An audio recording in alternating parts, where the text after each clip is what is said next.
اعوذ باللہ من الشیطان الرجیم، بسم اللہ الرحمن الرحیم۔ السلام علیکم۔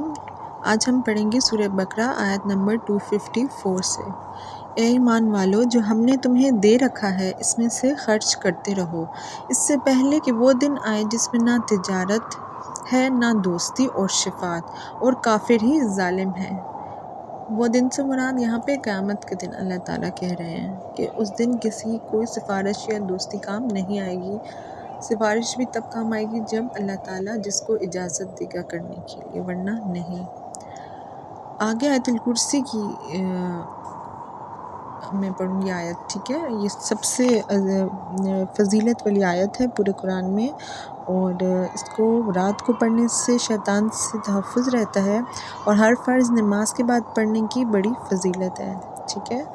اچھا، پڑھتی ہوں اب میں۔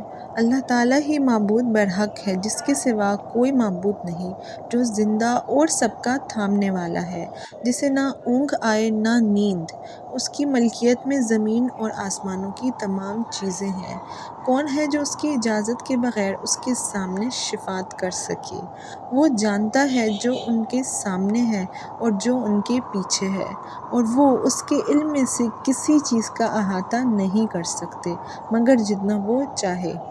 اس کی کرسی کی وسعت نے زمین و آسمان کو گھیر رکھا ہے، اور اللہ تعالیٰ ان کی حفاظت سے نہ تھکتا اور نہ اکتاتا ہے۔ وہ تو بہت بلند اور بہت بڑا ہے، بے شک۔ کرسی سے یہاں پہ مراد ہے کہ اس کی بادشاہت، یا اس کی جتنی بھی میرے رب کی صفات قرآن پاک میں بیان ہوئی ہیں یہاں پر وہ مراد ہے، ٹھیک ہے؟ آگے پڑھتے ہیں۔ دین کے بارے میں کوئی زبردستی نہیں، ہدایت ضلالت سے روشن ہو چکی ہے، یعنی ہدایت کو اللہ تعالیٰ نے گمراہی کے راستے سے الگ کر دیا ہے۔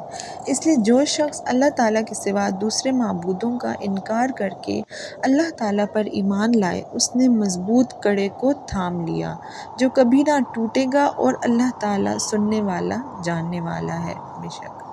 ایمان لانے والوں کا کارساز اللہ تعالیٰ خود ہے۔ وہ انہیں اندھیروں سے روشنی کی طرف نکال لے جاتا ہے، اور کافروں کے اولیاء شیاطین ہیں، وہ انہیں روشنی سے نکال کر اندھیروں کی طرف لے جاتے ہیں۔ یہ لوگ جہنمی ہیں جو ہمیشہ اسی میں پڑے رہیں گے۔ کیا تو نے اسے نہیں دیکھا جو سلطنت پا کر ابراہیم علیہ السلام سے اس کے رب کے بارے میں جھگڑ رہا تھا؟ جب ابراہیم علیہ السلام نے کہا کہ میرا رب تو وہ ہے جو جلاتا ہے اور مارتا ہے، وہ کہنے لگا میں بھی جلاتا اور مارتا ہوں۔ ابراہیم علیہ السلام نے کہا اللہ تعالیٰ سورج کو مشرق کی طرف سے لے آتا ہے، تو اسے مغرب کی جانب سے لے آ۔ اب تو وہ کافر بھونج کا رہ گیا، اور اللہ تعالیٰ ظالموں کو ہدایت نہیں دیتا۔ یہاں پر نمرود بادشاہ جو تھا ان کے بارے میں ذکر کیا گیا ہے کہ جو حضرت ابراہیم کے زمانے میں تھے نا، تو یہاں پہ بتا رہے ہیں کہ حضرت ابراہیم نے کہا کہ میرے رب تو مارتا بھی ہے جلاتا بھی ہے، وہ سب کچھ کر سکتا ہے، اگر تم اتنے وہ ہو تو تم سورج کو مغرب کی طرف سے نکال کے بتاؤ۔ تو اب تو وہ ایسا کر ہی نہیں سکتا تھا، تو وہ پھر آگے سے چپ ہو گیا۔ اچھا، اب نیکسٹ آیت میں جو ہے حضرت عزیر کا ذکر ہے، کہاں ایسے جاتا ہے، باقی اللہ تعالیٰ بہتر جانتا ہے کہ چلیں پڑھتے ہیں آیت۔ یا اس شخص کی مانند کہ جس کا گزر اس بستی پر ہوا جو چھت کے بل اوندھی پڑی ہوئی تھی، وہ کہنے لگا اس کی موت کے بعد اللہ تعالیٰ اسے کیسے زندہ کرے گا۔ اس بستی کے بارے میں کہا انہوں نے، تو اللہ تعالیٰ نے اسے مار دیا 100 سال کے لیے، پھر اسے اٹھایا۔ پوچھا کتنی مدت تجھ پر گزری؟ کہنے لگا ایک دن یا دن کا کچھ حصہ۔ فرمایا بلکہ تو 100 سال تک رہا۔ پھر اب تو اپنے کھانے پینے کو دیکھ کہ بالکل خراب نہیں ہوا، اور اپنے گدھے کو بھی دیکھ، ہم تجھے لوگوں کے لیے ایک نشانی بتاتے ہیں۔ تو دیکھ کہ ہم ہڈیوں کو کس طرح اٹھاتے ہیں، پھر ان پر گوشت چڑھاتے ہیں۔ جب یہ سب ظاہر ہو چکا تو کہنے لگا میں جانتا ہوں کہ اللہ تعالیٰ ہر چیز پر قادر ہے، یعنی ان کو 100 سال کے لیے سلا دیا، مار دیا، ٹھیک ہے اللہ تعالیٰ نے۔ پھر ان کو اٹھایا 100 سال بعد، اور کہا کہ تم پر کتنا ٹائم گزرا تمہیں سوئے ہوئے؟ کہتے ہیں شاید ایک دن گزرا ہوگا، لیکن اللہ تعالیٰ نے کہا نہیں 100 سال تمہیں سلایا۔ پھر بھی تم دیکھو کہ تم اسی طرح تمہیں دوبارہ زندہ میں نے کر کے اٹھایا، تمہاری ہڈیاں گوشت سب کچھ اسی طرح ہے، تمہارا گدھا بھی ایون اسی طرح ہے، تمہارا کھانا پینا بھی بالکل خراب نہیں ہوا۔ تو اللہ تعالیٰ ہر چیز پر قادر ہے، یہاں پر اللہ تعالیٰ یہ اپنی شان بتا رہے ہیں۔ اور جب ابراہیم علیہ السلام نے کہا کہ اے میرے پروردگار مجھے دکھا تو مردوں کو کس طرح زندہ کرے گا، جناب باری تعالیٰ نے فرمایا کیا تمہیں ایمان نہیں؟ جواب دیا ایمان تو ہے لیکن میرے دل کی تسکین ہو جائے گی۔ فرمایا 4 پرندے لو، ان کے ٹکڑے کر ڈالو، پھر ہر پہاڑ پر ان کا ایک ایک ٹکڑا رکھ دو، پھر انہیں پکارو، تمہارے پاس دوڑتے ہوئے آ جائیں گے، اور جان رکھو کہ اللہ تعالیٰ غالب ہے، حکمتوں والا ہے۔ یہ ایسا قصہ ہے کہ وہ حضرت ابراہیم ایسے ان سے کہہ رہے تھے نا کہ ایمان تو ہے لیکن ایسے میں اپنے دل کو سکون دینا چاہتا ہوں، تو اللہ تعالیٰ نے کہا کہ آپ 4 پرندے لیں اور چاروں کے نا ٹکڑے ٹکڑے کر کے ہر ایک کو پہاڑ کی چوٹی پر رکھ دیں، ٹھیک ہے؟ پھر آپ ان پرندوں کو پکاریں، ٹھیک ہے؟ تو ایسا ہوگا کہ وہ ٹکڑے ہوئے ہوئے پرندے بھی آپ کے پاس واپس آ جائیں گے۔ تو یہاں پر اللہ تعالیٰ بتا رہے ہیں کہ میں مردوں کو زندہ کرنے پر قادر ہوں۔ اصل میں یہ ساری باتیں قیامت کے دن کی طرف جا رہی، کیونکہ کفار یہ نہیں مان رہے تھے اہل مکہ کے کہ ہم دوبارہ زندہ کیے جائیں گے، تو یہاں پر اللہ تعالیٰ اس کے بارے میں نشانیاں بتا رہے ہیں۔ جو لوگ اپنا مال اللہ تعالیٰ کی راہ میں خرچ کرتے ہیں اس کی مثال اس دانے جیسی ہے جس میں سے 7 بالیاں نکلیں اور ہر بالی میں 100 دانے ہوں، اور اللہ تعالیٰ جسے چاہے بڑھا چڑھا کر دے، اور اللہ تعالیٰ کشادگی والا اور علم والا ہے۔ یعنی جتنا مال آپ اللہ تعالیٰ کی راہ میں خرچ کرو گے اس سے کئی گنا زیادہ مال آپ کو اللہ تعالیٰ واپس لوٹائے گا، ٹھیک ہے؟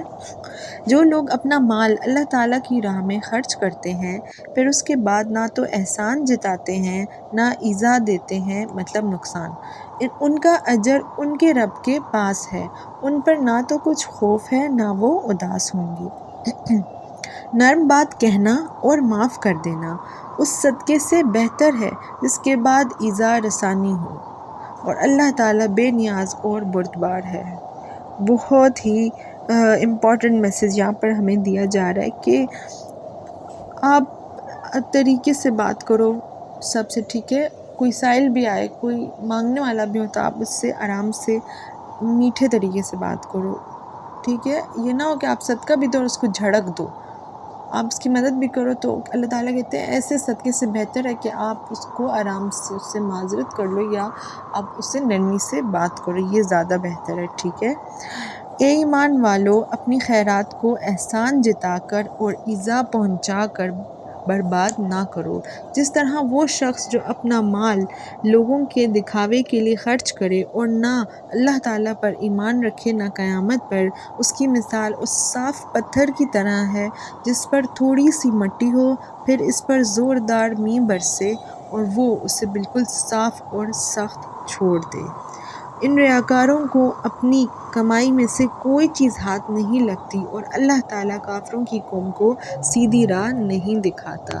یعنی جو کچھ بھی آپ کرتے ہو اس کی نیت اللہ تعالیٰ کی رضا ہونی چاہیے، دکھاوا یا ریاکاری نہیں ہونی چاہیے۔ آپ مال بھی خرچ کرو تو اللہ تعالیٰ کے لیے خرچ کرو، اگر آپ اس پہ ایمان رکھے بغیر، اگر آپ اس کے رسول پر ایمان رکھے بغیر، اگر آپ قیامت پر ایمان رکھے بغیر مال خرچ کرتے بھی ہو تو اس سے آپ کو کوئی فائدہ نہیں ہوگا۔ ایمان آپ کا اللہ پر ہونا ضروری ہے اور آپ نے دکھاوا نہیں کرنا۔